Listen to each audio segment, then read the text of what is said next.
Hi, everybody. Thanks for joining our informational Zoom today. I'm Peter Hay. I'm the Visual Arts Coordinator for the Utah Division of Arts and Museums. And any questions moving forward with this as you work through the application around the art, the visual arts or the design arts aspect I'm happy to receive those and help as much as I can. And hi, everyone. I'm Jason Bocut. I am the Performing Arts Manager for Utah Division of Arts and Museums. I'm here to help with any of our questions around the field of dance, but also design as it relates to performing arts. So we're talking about lighting design, costume design. Design is a big category, and we're wanting to make sure we encompass everyone within that. So let's start sharing screen.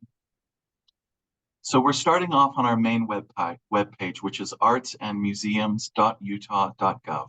You'll see right there from the beginning, there is a link to get to the Utah Artist Fellowship, but also in the future, you can always find this under our Opportunities tab, which is right there, if you'll click on that. And so here is the fellowship webpage.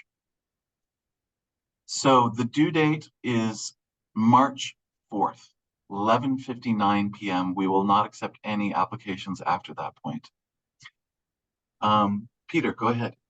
Yeah, so about the fellowship. The fellowship is a $5,000 unrestricted award. It's designed to recognize the career of Utah artists demonstrating exceptional creativity in their fields.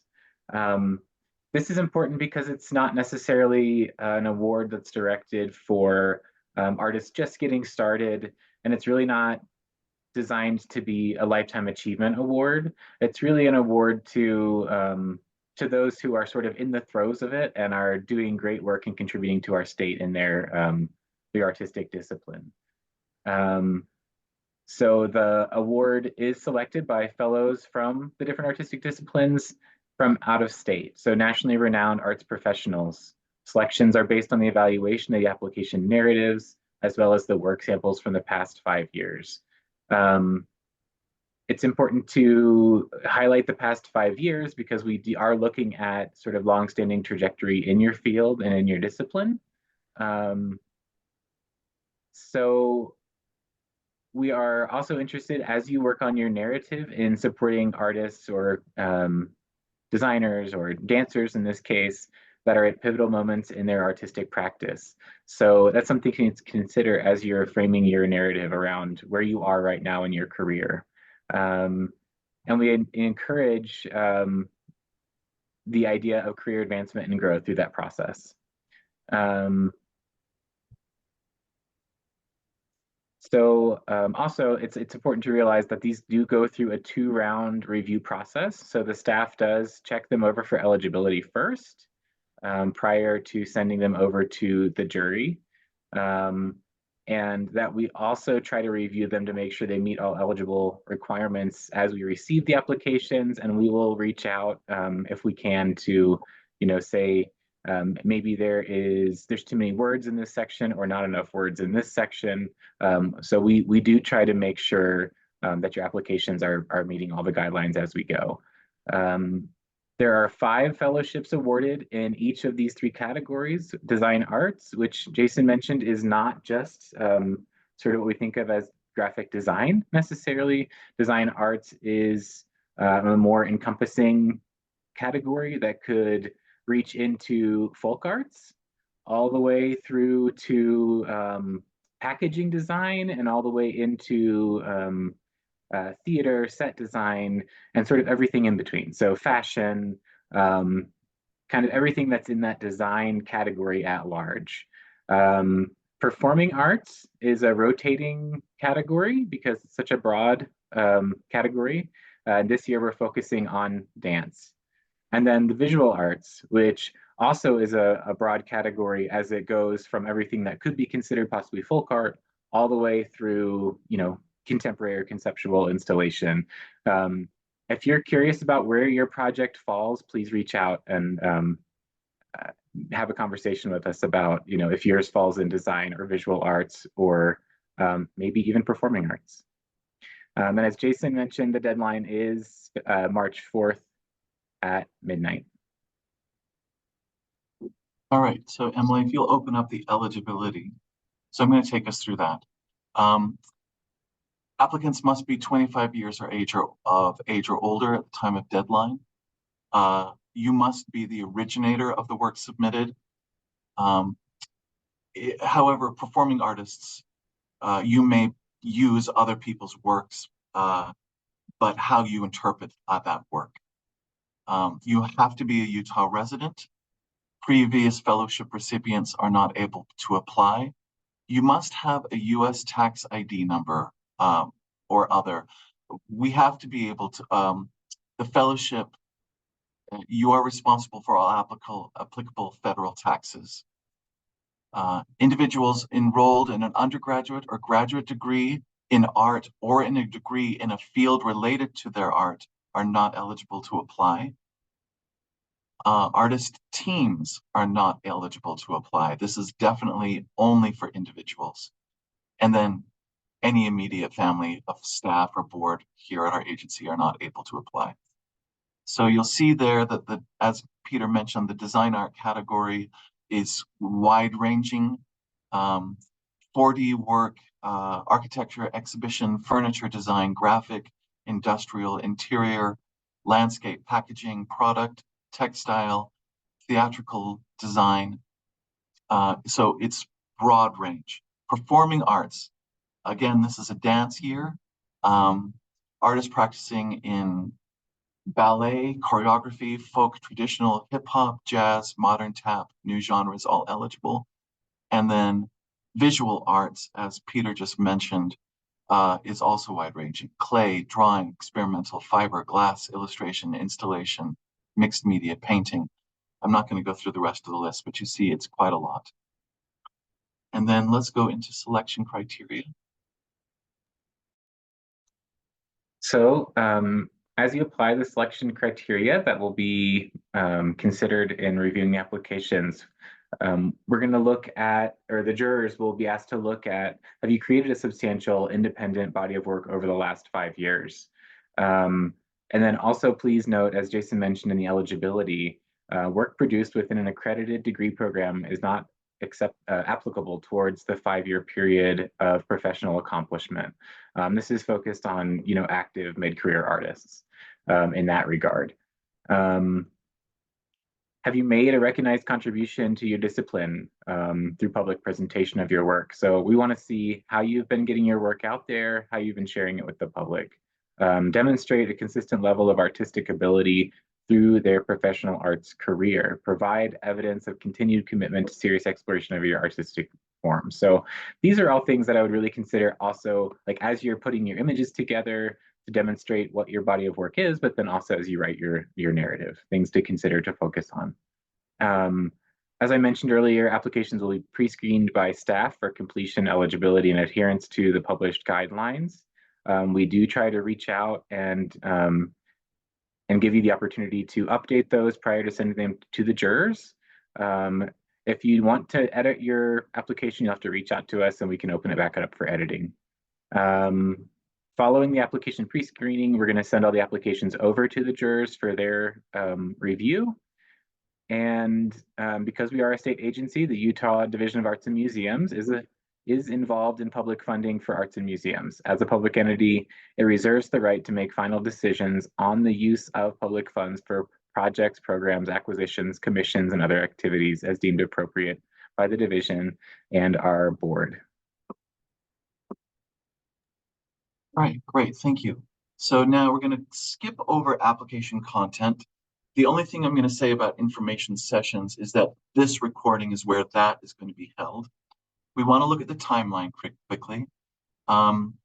So this is open. The submission closes on March 4th. Artists are going to be notified of results in April. And then we are going to be holding professional development workshops for everyone who applies. And those will be taking place late April, but likely early May. Accessibility, if you'll click on that, we want to make sure that everyone has the ability to access this. We do have an accessibility form. If someone needs an accommodation, you would click that link and follow the link and fill out the form. That will go to our accessibility coordinator And then we will reach out to whoever needs that support and figure out how we can help with that. Professional development workshops, we just want to mention that we are going to be holding workshops for your professional development. If you'll click on that one, Emily, the professional development workshops. These were the sessions we held last year. We are still planning those this year, but we want to just give you an example of what we held last year. One was on safeguarding your artistic practice. Another was on taxes for artists. So we will be creating these. These are free and available to everyone who applies for the fellowship. So now we want to actually take you into the application.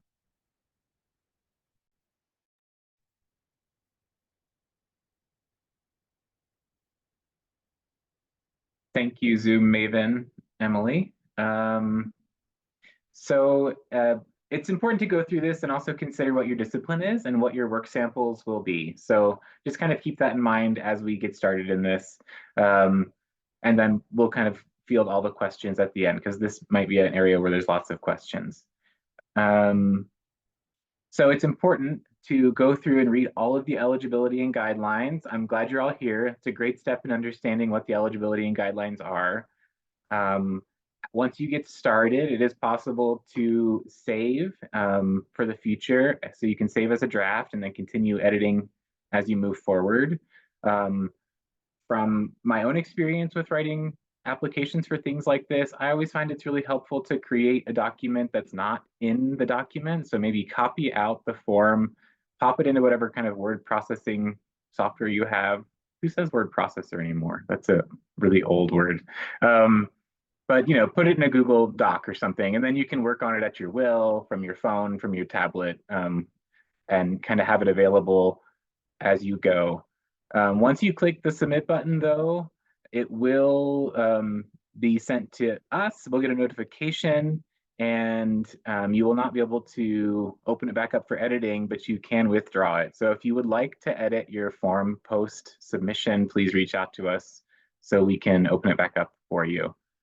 If you're having technical difficulties with Submittable itself, Jason and I are not necessarily the people that can help you with that always. So it's good to reach out to Submittable directly if it's something that seems like an actual software issue.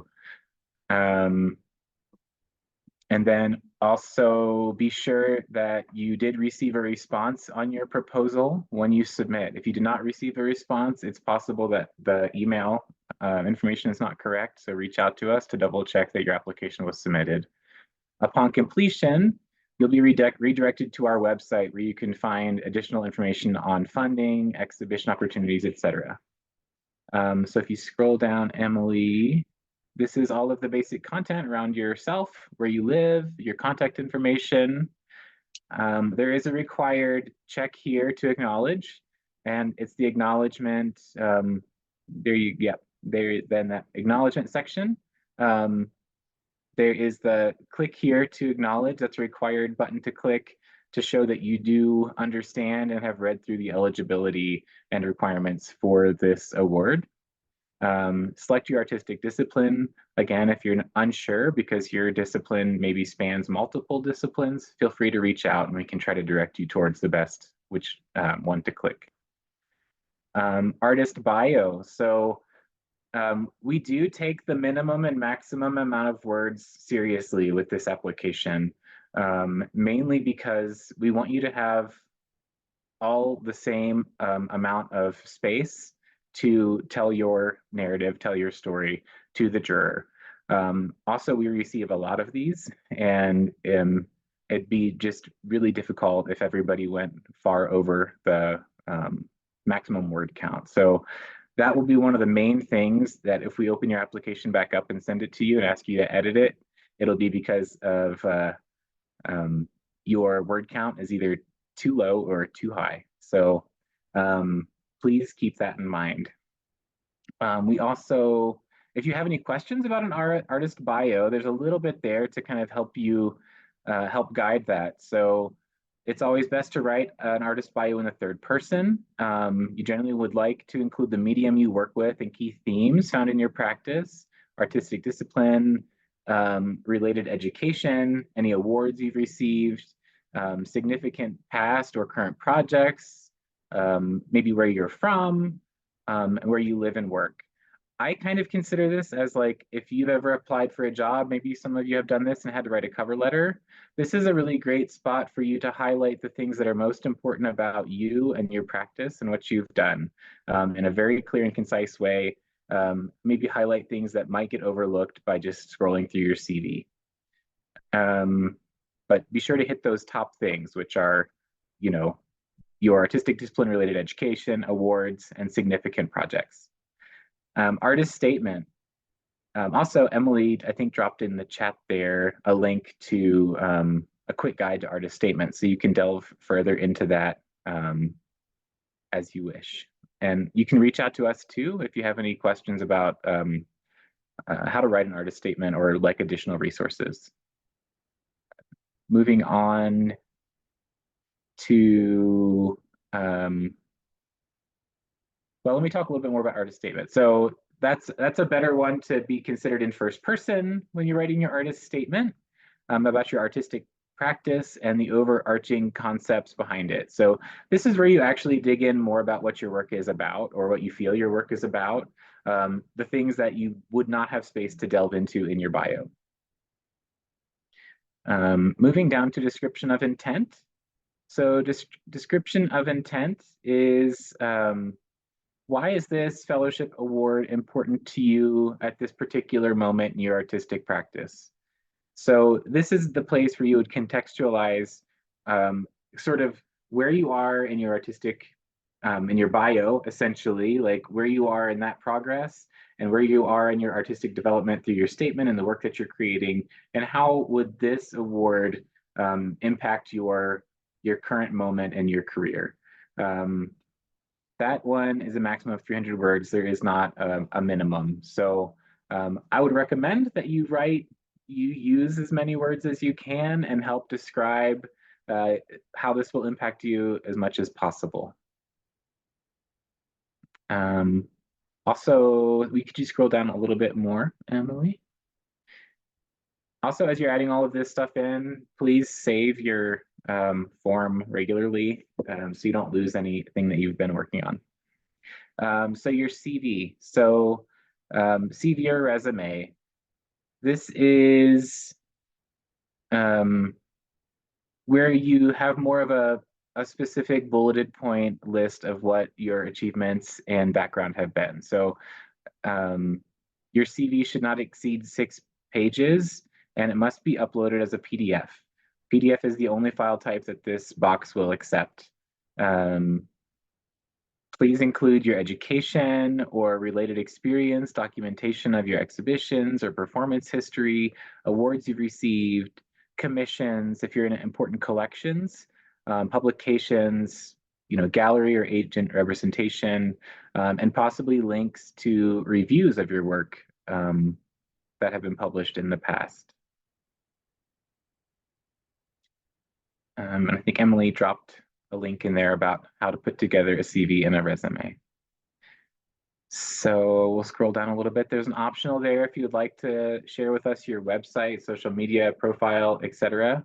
I'd like to note that this is not a replacement for uploading work samples. So don't upload a social media site or a video platform and think that that is where the juror is going to look at examples of your work. You still must upload the work samples, but it might help the juror understand your practice and your process more deeply if you would like to upload some of those additional links. So scrolling down just a little bit more, there's instructions. You just scroll up just a little bit. There we go. Instructions for uploading artistic work samples. This is where it gets a little sticky and tricky depending on what it is you're trying to submit to us. So everything needs to be uploaded through that choose file button in the center of the page. Work samples must be submitted through a link to a platform such as Vimeo or YouTube, specifically for longer work samples or heavier file types. Sometimes it's easier to link those below in the work sample link section. If you scroll down just a little bit, Emily. you can see there is a video sample link if applicable. So that one is not required, but for example, if you have a performance and it's already up on